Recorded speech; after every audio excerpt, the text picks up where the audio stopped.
Halo guys, balik lagi dengan Efek Anime.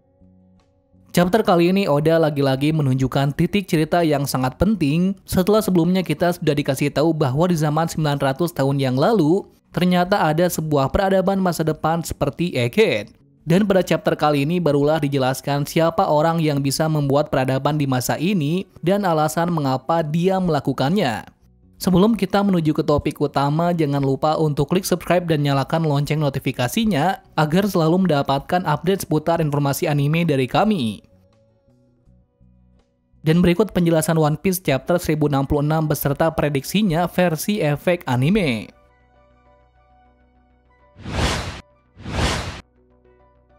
Judul chapter ini bernama The Will of Ohara, atau dalam bahasa Indonesianya adalah Tekad Ohara, yang mana nanti kita disuguhkan salah satu fokus tentang kejadian yang cukup menyedihkan pada masa itu. Lalu pada lanjutan cover Germa, kita dilihatkan kerajaan Germa sudah mulai bergerak. Entah mereka menuju ke Whole Cake atau pergi ke suatu tempat.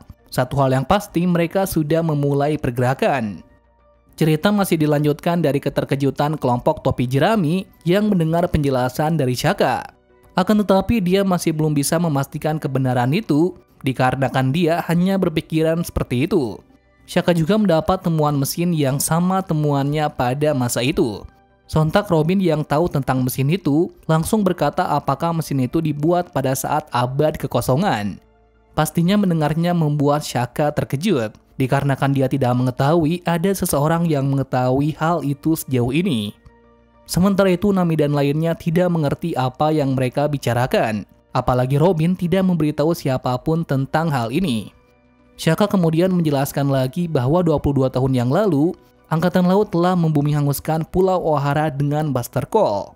Yang mana peristiwa ini terjadi karena Ohara sudah tahu petunjuk bahwa kerajaan tersebut ada. Disinilah baru diketahui bahwa arti dari abad kekosongan itu adalah sejarah yang mana negara yang memiliki peradaban maju. Yakni pada masa itu kerajaan tersebut bertarung dengan 20 negara. Lantas agar keberadaan kerajaan ini tidak diketahui oleh siapapun, semua hal yang berkaitan dengan semua itu harus dihapuskan dari sejarah.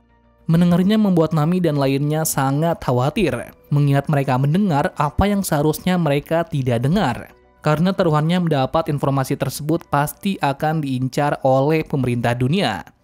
Shaka pun menghentikan pembicaraannya tersebut. Tapi dia menegaskan kembali bahwa jika orang mengetahui tentang sejarah abad itu, maka akan dihapuskan dari sejarah. Namun dia belum bisa memastikan kebenaran itu dikarenakan ini hanya hipotesis saja. Kemudian Shaka sedikit menjelaskan kepada Robin bahwa hipotesanya ini mungkin akan menjadi kenyataan, mengingat Pulau Ohara sudah dihapuskan dari sejarah. Robin pun kemudian mencela sebenarnya kau berpihak pada siapa dan apa tujuanmu sekarang. Shaka menjawab meskipun dia memiliki hubungan dengan pemerintahan, bukan berarti dia mendukungnya. Meskipun dia mengatakan hal ini kepada pemerintahan, maka tetap saja mereka akan melenyapkannya.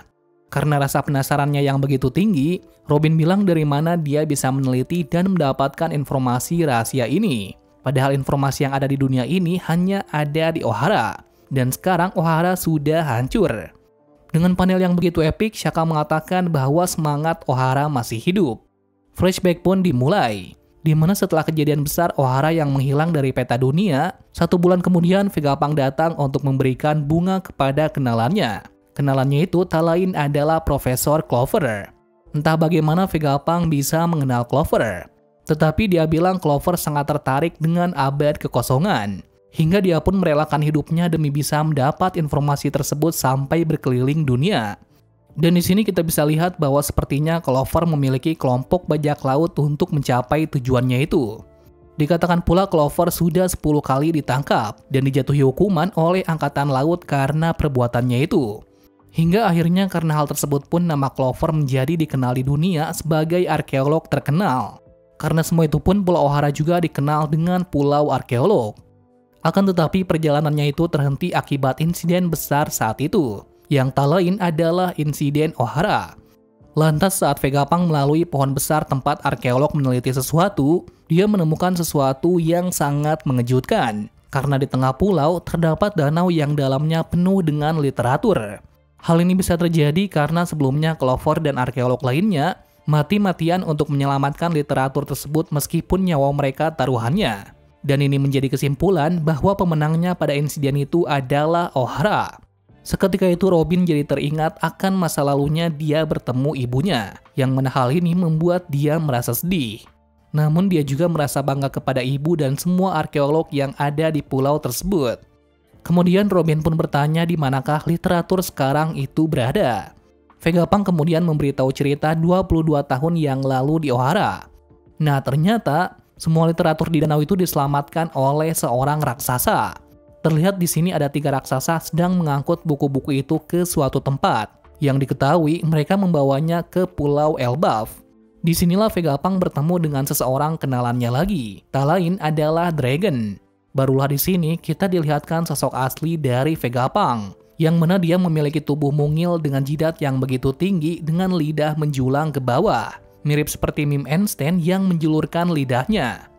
Sedangkan Dragon pada umur 33 tahun terlihat sangat keren dan berwibawa. Dan anehnya, dia belum mempunyai tato di wajahnya.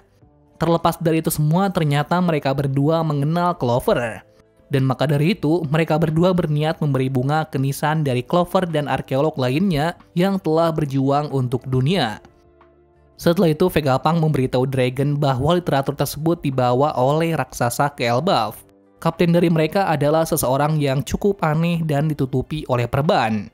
Dragon kemudian menyinggung kenapa pemerintahan dunia berani melakukan hal gila semacam ini, padahal mereka sudah mengetahui kalau literatur ini sangat berharga. Vegapunk menjawab bahwa dia sangat senang mereka tidak menghancurkannya. Di sini Dragon cukup marah kepada Vegapunk, dikarenakan dia terlihat seperti anjing pemerintahan. Padahal pasukan revolusi sudah memintanya untuk bergabung, namun Vegapunk menolaknya. Alasan Vegapunk menolak tawaran itu dikarenakan pasukan revolusi sangat miskin. Sehingga dari itu, Vegapunk memilih untuk bergabung dengan pemerintahan karena mereka memiliki sumber daya yang berlimpah. Yaps, meski dia tidak sebagai anggota revolusi, tetapi Vegapunk meminta Dragon untuk jangan kehilangan tujuannya. Mendengar hal itu, Dragon hanya diam saja dan masih marah dengan apa yang dilakukan pemerintahan dunia. Bahwa tidak seharusnya mereka melawan ilmuwan yang tidak berdaya, hanya gara-gara opini saja. Lalu mulai dari sini Dragon berniat untuk mencari pasukan untuk melawan mereka. Dia juga berjanji bahwa dia akan merubah dunia suatu saat nanti. Itulah awal mula bagaimana pasukan revolusi ini terbentuk. Karena rasa penasarannya yang begitu tinggi mengenai abad kekosongan, Vegapunk pun pergi secara diam-diam ke Elbaf. Di sana dia bertemu dengan raksasa yang diperban. Tak lain raksasa itu adalah Jaguar di Saulo, yang ternyata dia masih selamat dari insiden tersebut. Saulo mengizinkan Vegapunk membaca semua literatur ini, karena dia tahu Vegapunk adalah ilmuwan yang sangat hebat. Nah, setelah beberapa lama pun Vegapunk mendapat semua informasi yang sangat rahasia itu. Setelah Robin mendapati Saulo masih hidup, dia sangat sedih dan bahagia, mengingat dia berpikir bahwa dia sudah mati pada insiden tersebut. Saat ini Saulo sedang bersembunyi di suatu tempat, dan tidak ada seseorang pun yang mengetahui keberadaannya. Setelah menjelaskan itu semua, Shaka lalu membawa mereka ke suatu tempat untuk menunjukkan sesuatu. Cerita berpindah ke sisi dari Luffy. Saat itu Luffy dan Chopper sangat bersemangat untuk mengendarainya. Mereka kemudian berpikir bagaimana cara untuk bisa menggerakkan robot besar ini. Tak berapa lama kemudian ada suara aneh dari robot besar. Sepertinya ada sesuatu yang terjadi di dalam sana. Setelah terdengar suara seperti ledakan, muncul seorang kakek tua yang tersangkut di robot tersebut. Disinyalir kakek tua ini sedang memperbaiki struktur dari robot ini, namun dia gagal karena suatu hal. Tentu saja Luffy langsung membantu kakek itu agar bisa keluar dari robot tersebut. Ternyata kakek tua ini adalah Vegapunk yang asli. Walaupun perbedaannya di sini, kepalanya tidak sebesar 22 tahun yang lalu.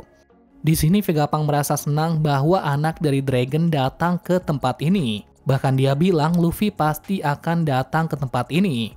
Vegapunk juga terkejut dengan Bonnie yang sudah menjadi dewasa. Akhir panel pun dilihatkan panel yang begitu lucu, yang mana Vegapunk adalah orang yang sangat usil. Hal ini terbukti dari dia mengerjai semuanya dengan meminta Luffy dan lainnya menekan tombol di sepatu mereka. Dan alhasil mereka pun terbang dengan muka yang sangat panik dan ketakutan. Sebaliknya Vegapunk terlihat sangat konyol dengan muka yang benar-benar mirip seperti Einstein. Well, itu saja pembahasan chapter 1066. Dari chapter ini kita bisa melihat bahwa cerita sudah mulai meruncing ke akar permasalahan utama, yang mana ini menjadi pertanda bahwa dalam beberapa tahun kemudian One Piece akan tamat. Terima kasih sudah menonton video ini dan sampai jumpa di video selanjutnya.